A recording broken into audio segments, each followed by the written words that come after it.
안녕하세요. 마데테스의 자폐에 관한 이야기입니다. 오늘은 자폐 커뮤니티에 최근에 일어난 이야기들을 한 세 가지 정도 나눠볼 예정인데요.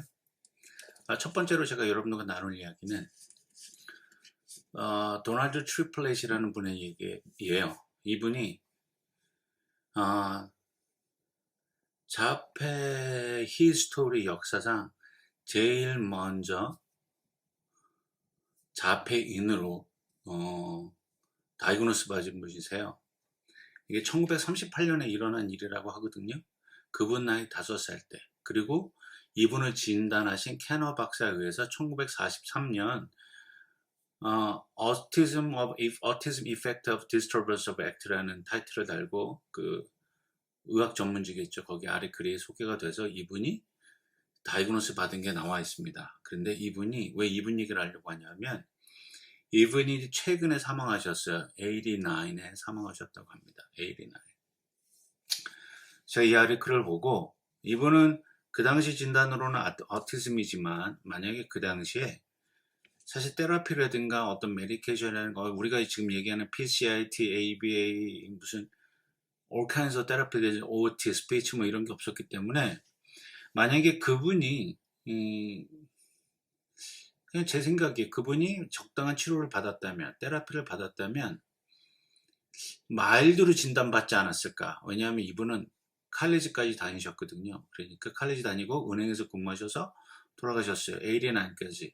사실은 이건 소셜 서포트도 그 커뮤니티 서포트가 굉장히 중요하다고 생각합니다. 커뮤니티가 서포트를 잘했기 때문에 그분이 그런 자폐 증세가 있음에도 불구하고 그렇게 장수하실 수 있도록 커뮤니티에서 잘 도와줬고 그리고 주변 사람들의 도움이 좀 있었다고 봐요.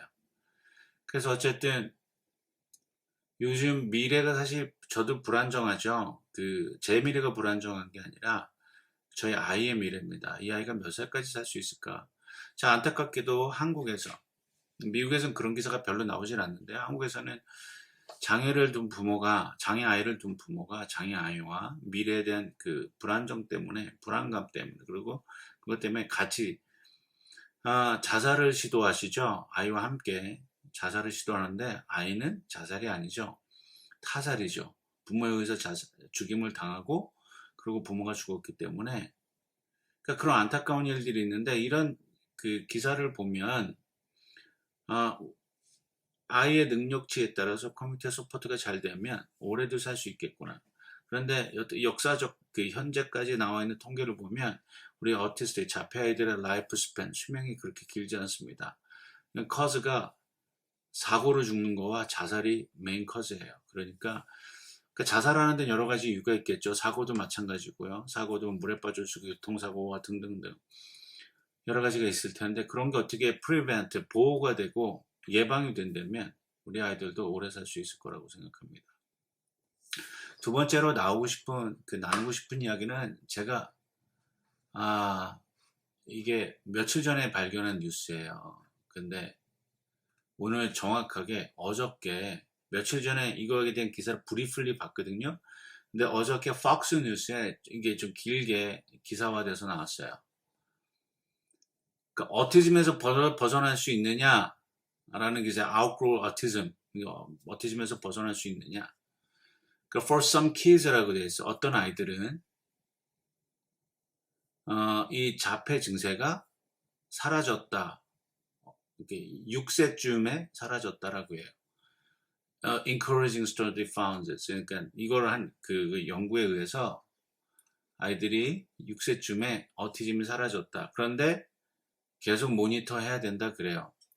그러니까 이게 굉장히 많은 아이들을 그 리서치한 건 아닙니다. 213명의 아이들을 어티즘 아이들을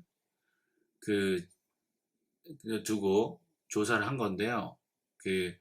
이 아이들이 어티즘이라고 진단받았을 때 에이지가 12 months to 36 months예요.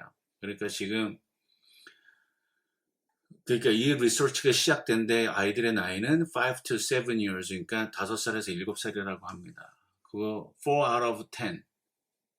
그러니까 37%, 3.7명인데 4명 정도의 아이들이 Children no longer met the criteria for autism diagnosis. 그러니까 자폐 진단에 맞지 않는다. 그 카테고리에 들어가지 않는다라고 얘기합니다. 그러니까 그리고 특별히 그 여자 아이들의 경우 그 어티즘 진단 기준에 들어가지 않는다 그래요. 그러니까 이게 언제 퍼블리시 된 내용이냐면 10월 2일 날 자마 페디아트릭스라는 그 매거진에 그러니까 등록이 됐다 그래요. 물론 이제 팍스 뉴스는 되게 보수적인 그 미국에서 굉장히 보수적이고 그런 뉴스예요. 그런데 뭐 저는 정치하고 상관없이 그냥 저 아이들한테 필요한 것만 보면 다 제가 그냥 브리프하게 요약해서 읽어드릴게요. 그리고 그 지금 아까 말한 213명의 아이들이 at least IQ가 70이었다 그래요. 그러니까 저희 아이는 확 현저히 떨어져요. 70 미치인데 그 70과 89 정도가 경계성 지적장애죠. 경계 라인에 있는 직정장애고 90, 105가 그 다음에 일반적인 IQ고 105부터 이상은 뭐 똑똑한 아이들, 천재적인 아이들 뭐 이렇게 얘기할 수 있는 것 같은데요. 뭐 IQ가 절대적이진 않으니까 노력에 의해서 좋아질 수도 있고 더 많은 것들 할 수 있으니까. 근데 이거에 의하면 이 스터디에 의하면 그 자폐를 진단받는 아이들이 특별히 어린 나이에 진단을 받으면 앞으로도 그 자폐 진단 받을 확률은 없다라고 그래요. 그래서 it may not continue to meet the criteria a few years later. 그러니까 계속적으로 6세까지 해서 어떻게 좀 발전적인 거가 있으면 그 크리테리아에서 빠진다는 것 같아요. 그 지금 213명 했을 때. 그러니까 거의 많은 수예요. 37%면 굉장히 많은 수인데, 여기서 있어요. 그 페런츠는 굉장히 그거를 상기하고 있어야 된대요. 그리고 계속적인 모니터링이 필요하다 그래요. 왜냐하면 자폐라는 증상은 그러니까 자폐 증상이 없어질 수도 있지만 그러니까 다른 에리어가 있죠. 이렇게 펑셔닝 그 서포트가 필요한 펑셔닝 있잖아요. occupational therapy라든가 스피치라든가 이런 거 등 여러 가지 에리어에 있어서 계속 와치할 필요가 있다라고 얘기합니다. 그리고 여기 지금 그 6세 이전에 그래서 예전에 그 저희 아이가 진단받았을 때 6세까지를 골드 타임이라고 얘기했던 기억이 나요, 의사들이. 그때까지 뭔가 혁혁한 발전이 없으면 가지고 가야 된다라고 얘기했던 것 같기도 해요. 이제 이 기사를 읽어보면 상기시켜 보니까 그래서 6세가 골드 타임이지 않을까. 근데 그렇다고 해서 아이들이 6세까지 해서 그 자폐 증세가 사라졌다라는 거는 굉장히 그 트림, 얼리 인터벤션이겠지. 요즘 얘기는 얼리 인터벤션 굉장히 그거 했던 것 같아요. 뭐, 그리고 이걸 연구하셨던 그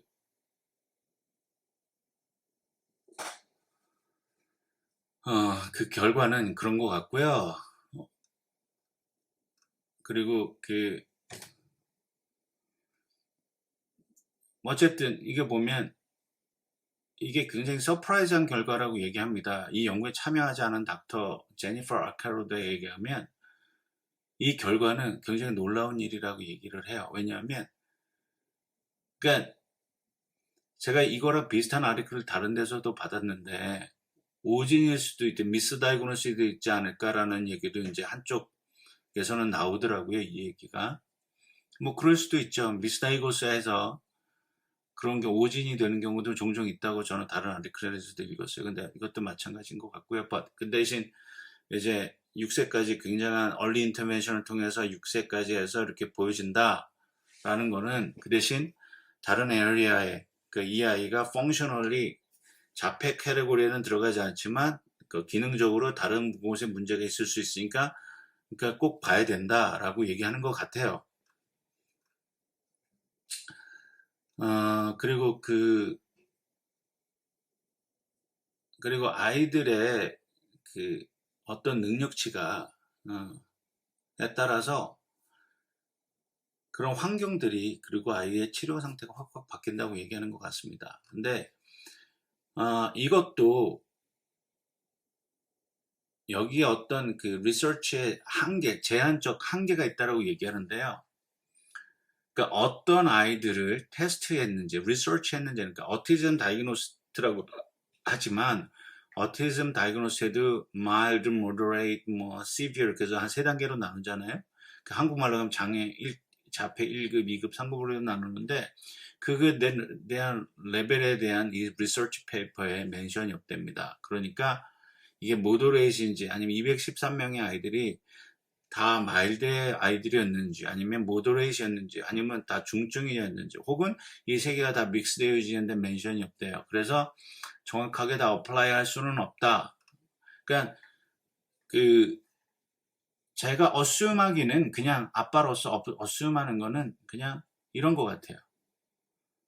그러니까 마일드나 모더레이트, 마일드 어라운드 경계에 있던 아이들이 얼리 인터벤션을 통해서 좋아져서 그 여러 가지 자폐인들이 보여야 되는 심텀들이 디스어피어 됐다든가 뭐 그런 것 같아요. 뭐 그렇게 해서 잘 사는 사람들이 있고 이번 팬데믹 스루를 통해서 멀쩡한 아이들이 그러니까 멀쩡하다기보다 자폐가 없는 아이들도 언어에 대한 그 디벨롭이 그러니까 언어 발달이 늦어졌고 뭐 어떤 그 이모셔널 그런 익스프레션들이 늦어졌고 그 다음에 어떤 사회적 무브먼트 액티비티에 대해서 좀 딜레이 됐다라는 얘기를 또 들은 적이 있거든요.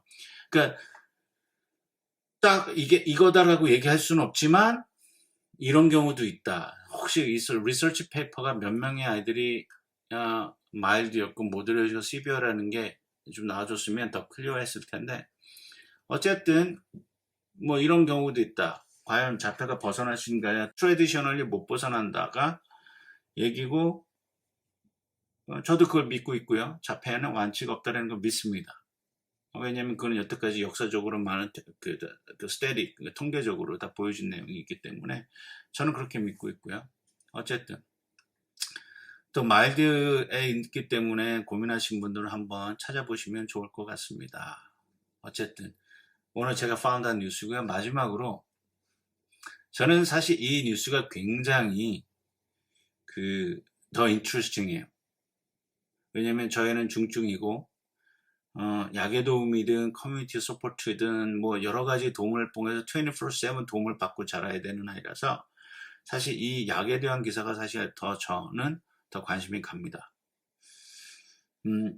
이것도 이 기사도 제가 팍스에서 먼저 찾았고요. 이게 사실은 February this year 2월 달에 나온 기사였는데 최근에 며칠 전에 봤어요. 유튜브를 촬영하려고 여러 가지 뉴스를 설치하다가 최근에 발견한 거고요. 근데 이게 뭐냐면 현재 간질약으로 쓰이는 약이 있답니다. 그 간질약으로 쓰이는 약이 있는데 그게 그 바이폴라 양극성 장애에도 쓰이고요. 그 간질에도 쓰이는데 이 약이 autism certain behavior에 도움이 된다 그래요. 그게 쥐로 인한 실험에 의해서 확인이 됐다고 합니다. 근데 이 사람들이 뭐라 그러냐면 그 폭스뉴스에 또 이거 닥터 시겔이라는 분이 인터뷰한 게 있어요.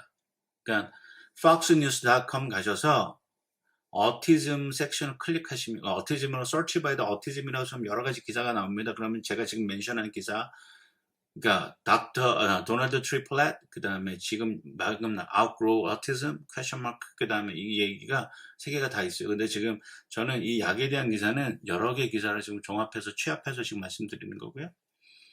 그러니까 이 약이 뇌 발달에 의한 어떤 영향을 준다. 근데 여기 약 네임도 나와 있어요.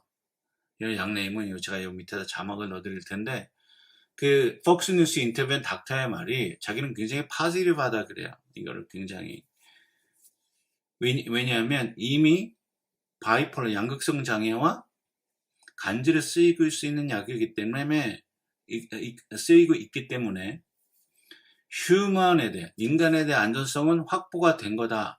다만 어티즘의 테스트가 되지 않았다라고 얘기하는 거예요. 그러니까 어티즘 관한 사람들에게 만약에 이게 스터디가 이루어진다면 그래서 에이지별로 했을 때 효과가 있을 것이냐. 근데 지금 이거는 어덜트 기준인 것 같아요. 어덜트 기준. 그러니까 아이들한테 미국은 아이들한테 약 쓰는 걸 굉장히 조심스러워합니다. 그리고 아이들을 실험 대상으로 하는 걸 굉장히 조심스럽게 여기는 나라예요. 이게 윤리적 이슈도 있고 하니까. 근데 보면 지금 이 분이 그 폭스 뉴스에 나와 있는 이 이야기는 그렇더라고요. 지금 이게 효과가 있다라고 쥐실험을 통해서 나와 있고 인간에 대해서 안전하다고도 지금 설명이 되어 있기 때문에 당장 네 의사한테 뛰어가서 이거를 처방해달라고 하지 말라고 합니다. 그렇게 워킹 안 하니까 미국은. 그러니까 이게 실험이 되고 FDA에서 어티즘에 써도 좋다는 어프로브 날 때까지는 기다려야 되는 것 같아요. 그러니까 어티즘에 대한 실험이 이제 쥐실험이 통과됐고 이게 그러니까 이거를 사람 실험에 해야 되느냐 말아야 되는 어떤 그 갈등은 있을 것 같아요. 과학자, 의학자들 사이에. 어쨌든 significant하게 그 어티즘 제네릭이죠. 그 DNA에 어떤 문제가 있을 때 이게 가능하다. 이걸 브레이크스루 하고 갈 수 있다. 라고 얘기하고 있습니다. maybe 저는 그 아이가 여러 가지 상동 행동이라든가 이런 게 있잖아요. 소리 지르기라든가 이런 것들이 사실은 퍼블릭게 공개된 장소에 가면 사실 저는 괜찮아요. 아빠니까 계속 이렇게 컨트롤할 수 있고 그러지만 이 아이 혼자 요즘은 가끔 혼자도 화장실 가거든요. 퍼블릭에 가도 이렇게 화장실에 가면 지 혼자 들어가서 싸고 오기도 하고 그래요. 물론 이제 소변 같은 경우는.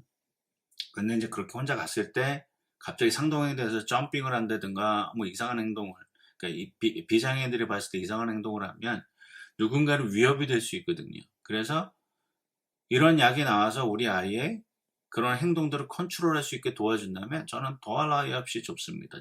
그래서 지금도 ADHD 약을 먹고 있고 뭐 여러 가지로 예전에는 자연요법 뭐 이런 것도 해보기도 했는데 뭐 so far didn't work for us. So anyway 그런 것 같아요. 어쨌든 이렇게 자폐 커뮤니티에 여러 가지 긍정적이고 좋은 소식들이 나오는 거 보면 저는 자폐인으로 살아갈 수 있는 어떤 커뮤니티의 의학 과학적 발전도 있고 또 리서치 그 메소드 방법들도 발전하고 있고 또 어떻게 사회 서포트가 한 개인을 장수하게끔 해줄 수 있는 것들을 엿보면 최근에 발견한 지난 한 일주일간 발견한 이 폭스 뉴스의 이 기사들은 저에게 굉장히 위안이 됩니다. 어쨌든 오늘도 제 영상 봐주셔서 감사하고요. 다음 영상에서 다시 찾아뵙겠습니다. 감사합니다.